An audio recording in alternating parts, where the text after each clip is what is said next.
છોડતા નહીં રણ, આ છે વિડીયો નંબર 3. કન્ફ્યુઝિંગ વર્ડ્સની સિરીઝમાં તમારું હાર્દિક સ્વાગત કરું છું. શરૂઆત કરીએ આપણી પહેલી જોડી સાથે. તો લેટ્સ કન્ટિન્યુ. જુઓ, અહીંયા ઈ અને અહીંયા આઈ એમ, બસ. બાકી બધું જુઓ, એમઆઈ GRATE, એમઆઈ GRATE, બંનેને બોલાય ઇમિગ્રેટ જ. પણ હવે મતલબ શું? તો પોતાના દેશમાંથી શું કરવું? બહાર જવું. ઠીક છે? પોતાના દેશમાંથી બહાર જવું. અને બીજા ઇમિગ્રેટનો મતલબ થશે બીજા દેશમાં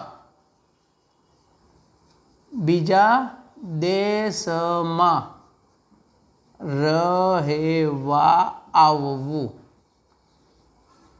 હવે એક્ઝામ્પલથી સમજીએ. હું અમેરિકા જઈશ.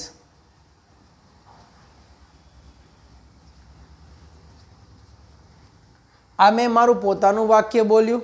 અત્યારે ભારતમાં છું તો અમેરિકા જઈશ તો શું થયું? પોતાના દેશમાંથી બહાર જાઉં છું ને, તો ઈ વાળો સ્પેલિંગ આવે. હવે 2 મહિના 4 મહિના કે 6 મહિના પછી હું અમેરિકા પહોંચી ગયો તો કોઈ વ્યક્તિ શું કહેશે? તે અમેરિકા ગયો. ગયો એટલે જે વ્યક્તિ અમેરિકાનો છે એની નજરમાં તો હું તે દેશમાં રહેવા આવ્યો. રાઈટ? તો ઇમિગ્રેટના સ્પેલિંગમાં ખાલી યાદ રાખજો, જો જવાની વાત આવે તો ઈ અને આવવાની વાત આવે તો I am. I hope you understood. Now number 2. FARTHER અને FURTHER. Farther, further, farther, further. Farther એટલે ના કરતા દૂર, અને ફર્ધર એટલે સીધું સમજીએ તો આગળ. તો જુઓ, અહીંયા એ છે અને અહીંયા યુ છે. બસ. FARTHER ફાર્ધર અને FURTHER એટલે ફર્ધર. બંનેના મતલબ ઘણા અલગ છે. આ સરખામણીમાં આવે. મતલબ કે તમારું ગામ આ ઘર કરતાં, આ ગામ કરતાં કે આ જગ્યા કરતાં દૂર છે. અને અહીંયા વાક્ય બને તો તે આગળ અભ્યાસ કરવા.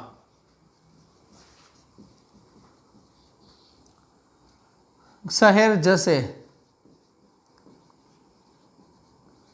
તો ફર્ધર એટલે આગળ. સમજવા માટે એટલું જ લેજો. ત્યારબાદ નંબર 3 ઉપર આપણે આવીએ તો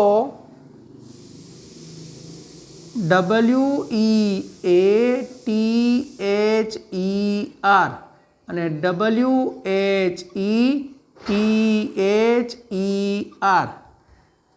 WEA અને HE, બસ. આ HE અને EA. EA અને HE સિવાય બધું સેમ ટુ સેમ. તો આને કહેવાય વેધર. વેધર એટલે હવામાન. અને આ વેધરનો મતલબ થાય કે કેમ. તો જુઓ, આજે હવામાન સારું હતું. તે લોકો આવશે કે કેમ? એટલે આ છે ને પ્રશ્નાર્થના સેન્સમાં આવે છે. વેધરનો સ્પેલિંગ કરજો સેટ. WHE આવે તો પ્રશ્નાર્થના સેન્સમાં મતલબ પૂછાશે. હવે આગળ વધીએ ચોથામાં. RAISE અને RISE. રેઇઝ અને રાઇઝ. તો જુઓ, અહીંયા માત્ર આ એને કાઢી નાખો તો RI. અન્ડરસ્ટેન્ડિંગ? જો એ કરો તો રેઇઝ, તો ઊંચું કરવું. હા, રેઇઝ એટલે ઊંચું કરવું, અને રાઇઝ હોય તો જાતે ઊંચું થવું. હવે કેવી રીતે? જેને જવાબ આવડે છે એ પોતાનો હાથ ઊંચો કરે તો એમાં રેઇઝ આવે. અને તમને ખબર છે દરરોજ સવારે સૂર્ય પોતે ઉગે છે, તો પોતે ઉગે છે, જાતે ઉગે છે, જાતે ઉપર આવે છે તો રાઇઝ આવે. સમજદાર કો ઈશારા કાફી, ન સમજાય તો આપજો માફી. હવે નંબર 5માં જઈએ તો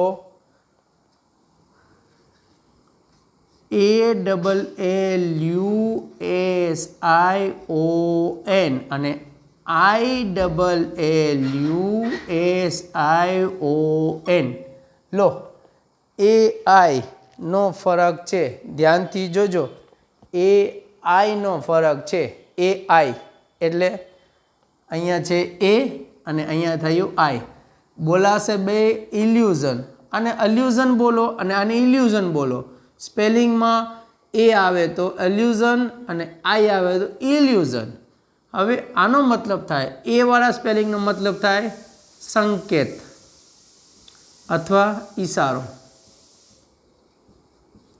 અને ઇલ્યુઝન આવે તો ભ્રમ. ભ્રમ એટલે એક પ્રકારનો આપને અહેસાસ થાય, ભ્રમ.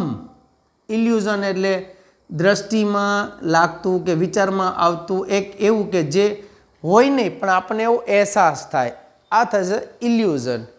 બસ 5 પાંડવોમાં ક્યાંય પણ ભૂલ થઈ હોય સમજવામાં, એટલે કે સમજાવવામાં ભૂલ થઈ હોય તો માફ કરજો, બાકી મિનિંગને સૌથી વધુ નજીક લઈ જવાનો પ્રયાસ કર્યો છે. આશા રાખું છું સ્પેલિંગ તમારા પાકા થશે. મળીએ વિડીયો નંબર 4ની અંદર. ત્યાં સુધી જોતા રહો, વિચારતા રહો, એક્ઝામ્પલ્સ બનાવતા રહો, અને ક્યાંય પણ મારી માટે કંઈ સૂચન હોય તો અવશ્ય જણાવજો. Thank you. જય હિન્દ.